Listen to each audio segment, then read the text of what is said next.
There is a country in Europe that almost nobody talks about. It has a population of under 3 million people.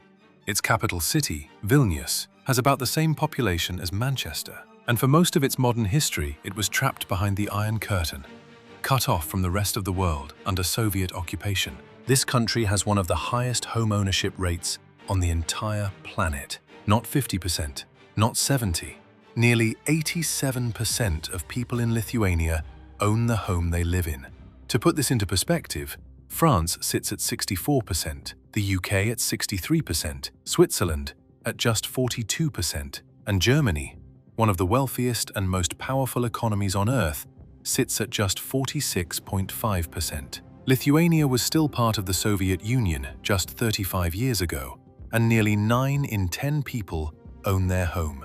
This is not a coincidence. There is a story behind this number, a story that runs through Soviet history, through cultural identity, through one of the most remarkable economic transformations Europe has ever seen.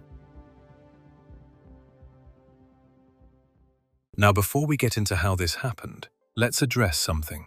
Because when most people hear these numbers, they assume these must be low-quality homes. They couldn't be more wrong. A typical detached house in Lithuania today ranges from 220,000 euros to 320,000 euros. For that money, you are getting a proper family home, multiple bedrooms, a garden, space, in a country where the cost of living is a fraction of Western Europe. Now take that same budget to Germany. The national average price per square meter in Germany sits at 4,161 euros, with Munich leading at 8,476 euros per square meter, Frankfurt at 6,116 euros, and Hamburg at 5,560 euros. So what does €500,000 actually get you in each country? In Germany, a mid-sized apartment in a decent part of Berlin, maybe 100 square meters if you're lucky. No garden, probably a mortgage that follows you for the next 25 years. In Lithuania, a large modern villa on the outskirts of Vilnius, 5 bedrooms, floor-to-ceiling windows, a plot of land big enough to actually use. And these are not Soviet-era concrete blocks. The new builds coming out of Vilnius and Kaunas right now are genuinely world-class. Underfloor heating, smart home systems, architectural design that would not look out of place in Stockholm or Amsterdam, built to modern European energy standards. The assumption that Eastern European home ownership means low-quality home ownership is simply not true anymore. Lithuania has quietly built one of the most compelling real estate stories in the entire continent. Meet Thomas. He is 32 years old. He works in Vilnius as a senior marketing manager. He earns around 3,000 euros gross a month, slightly above the Lithuanian national average. He has been working for 5 years. He saved consistently around 400 euros a month. Last year, he put a down payment on a 1-bedroom apartment in Vilnius for 170,000 euros. He put down 25,000 euros and took out a 30-year loan of 145,000 euros. His monthly payment is around 700 euros. Now meet Dan. He is also 32. He lives in Amsterdam and works in marketing. He earns around 3,900 euros gross a month, the Dutch national average. On paper, Dan earns more than Thomas, but the average 1-bedroom apartment in Amsterdam costs around 440,000 euros. Dan cannot afford to buy. He rents a 1-bedroom apartment for 1,900 euros a month. He has been saving for 7 years and still cannot put together a deposit large enough to compete in one of Europe's most overheated housing markets. Half his salary goes to his landlord every single month. Thomas pays 700 euros for a mortgage on an apartment he owns. Same age, same career. One is building equity every single month. The other is making his landlord richer. And we still haven't answered the most important question. How did an entire country end up owning all of this, mostly without a single bank loan? Go back to 2005. Lithuania already had one of the highest home ownership rates in the entire developed world. Nearly 9 in 10 people owned their home, and virtually nobody had a mortgage. We're talking 3.6% of households carrying any mortgage debt at all. In a country where almost everyone owned property, an entire nation of homeowners, and almost none of them owed a single euro to a bank. Think about what was happening in Western Europe at the same time. Germans were renting, the French were locked into 25-year mortgages, the The British were stretching themselves to the absolute limit just to get a foot on the property ladder.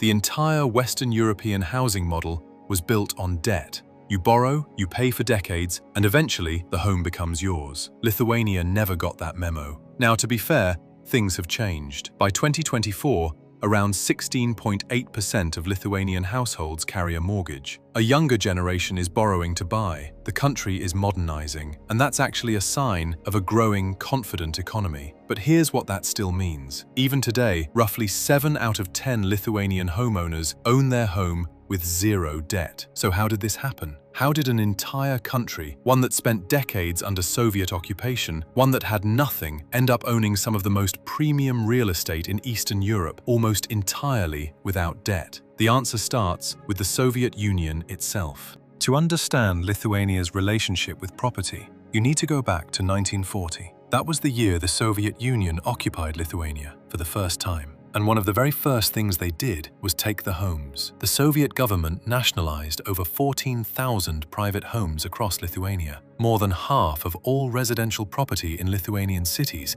was seized by the state overnight. Families who had spent generations building something, gone. If your house was too large by Soviet standards, it simply wasn't yours anymore. For the next 5 decades, the Soviet state built and distributed housing on its own terms. Nearly 1 million apartments were constructed between 1940 and 1990. People would wait up to 15 years for a flat, and when they finally got one, it belonged to the state. You lived there, you did not own it. This is the world Lithuanian families grew up in for 2 full generations. Then, on March 11, 1990, something extraordinary happened. Lithuania declared independence, becoming the first Soviet republic to break from Moscow. And almost immediately, the new government made a decision that would shape the country's relationship with property forever. They began privatizing housing at a rapid rate. People who had been living in state-owned apartments were given the right to buy them using vouchers issued by the government.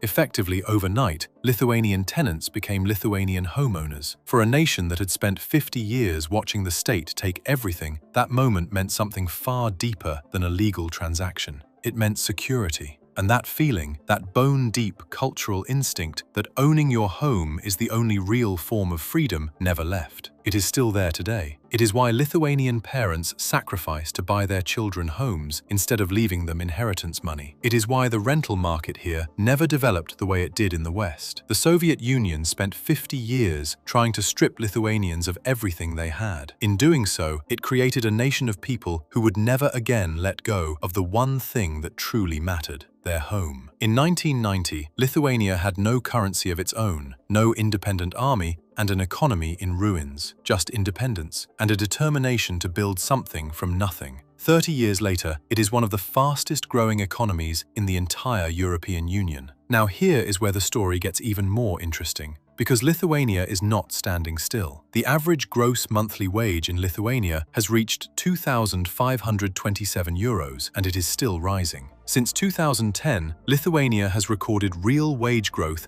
of 67%, one of the fastest in the entire OECD. To put that into perspective, between 2018 and 2023 alone, gross average earnings in Lithuania increased by nearly 110%. Across the EU 27 as a whole, the increase over the same period was just under 20%. Lithuania's wages are not just growing, they are growing at 5 times the European average, and the gap with Western Europe is closing faster than almost anyone expected. Now, the average Lithuanian salary is still below Paris or Amsterdam, but here is what the comparison misses. Living costs in Vilnius are up to 50% lower than in major Western European cities. So when a Lithuanian professional earns 2,500 euros a month and pays 700 euros for a mortgage on an apartment he owns, and a German earns 4,000 euros and pays 2,000 euros to a landlord every single month, the numbers might look similar on paper, but one of them is building wealth. The other is making someone else richer. This is the equation that most people in Western Europe never get to experience. Lithuania is not a post-Soviet country catching up to Western Europe anymore. This is a country that lost everything twice, and quietly, without anyone really noticing, built it all back and then some. Lithuania is just the beginning, because once you start looking at the economies of small European countries, you cannot stop. The stories get stranger, the numbers get more surprising, and the lessons get more valuable. If you enjoyed this, drop a like and subscribe so you don't miss what's coming next. I'll see you there.